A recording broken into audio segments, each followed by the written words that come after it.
মহেশপুরে ধানের শীষের প্রার্থী মেহেদী হাসান রনির গণসংযোগে জনসমুদ্রে রূপ নিল পথসভায়।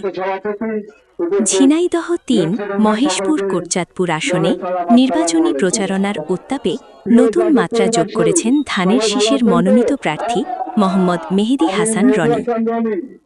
মঙ্গলবার দিনভর মহেশপুর উপজেলার বিভিন্ন এলাকায় ব্যাপক গণসংযোগ ও একাধিক পথসভার মাধ্যমে তিনি ভোটারদের দ্বারে দ্বারে পৌঁছান। উপজেলার যাদবপুর ইউনিয়নের বিভিন্ন এলাকায় গণসংযোগ শুরু করেন তিনি।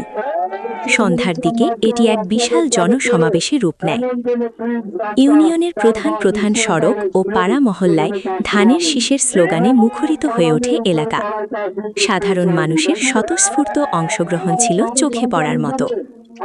পথসভায় প্রার্থীর সাথে রাজপথ কাঁপানো এক ঝাঁক নেতা উপস্থিত ছিলেন। বক্তব্যে উপজেলা বিএনপির সাধারণ সম্পাদক মোহাম্মদ দবির বিশ্বাস বলেন, জনগণ পরিবর্তনের পক্ষে রায় দিতে প্রস্তুত। এছাড়া উপস্থিত ছিলেন সহসভাপতি ইঞ্জিনিয়ার মোহাম্মদ আবু বকর সিদ্দিক এবং সাংগঠনিক সম্পাদক মোহাম্মদ জিয়াউর রহমান জিয়া। স্থানীয় বিএনপি, যুবদল ও ছাত্রদলের কয়েক হাজার নেতাকর্মী মিছিলে অংশ নিয়ে প্রচারণায় সংহতি প্রকাশ করেন। পথসভায় প্রার্থী মেহেদী হাসান রনি আবেগঘন বক্তব্যে বলেন, আমি ক্ষমতার মোহে নয়, বরং আপনাদের হারানো অধিকার ফিরিয়ে দিতে এবং অবহেলিত ঝিনাইদহ-৩ মহেশপুর কোটচাঁদপুরের সার্বিক উন্নয়নে নিজেকে উৎসর্গ করতে চাই।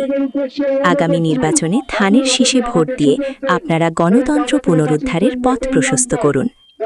পর্যবেক্ষকদের মতে, তরুণ এই প্রার্থীর ক্লিন ইমেজ এবং তৃণমূলের সাথে নিবিড় যোগাযোগ নির্বাচনী লড়াইয়ে তাকে সুবিধাজনক অবস্থানে রাখছে। গণসংযোগ শেষে সংক্ষিপ্ত পথসভাগুলোতে সাধারণ মানুষের ব্যাপক উপস্থিতি এলাকায় ধানের শীষের গণজোয়ার তৈরি করেছে বলে মনে করছেন রাজনৈতিক বিশ্লেষকরা। এমটিভি বাংলা, হাসান আলী, মহেশপুর।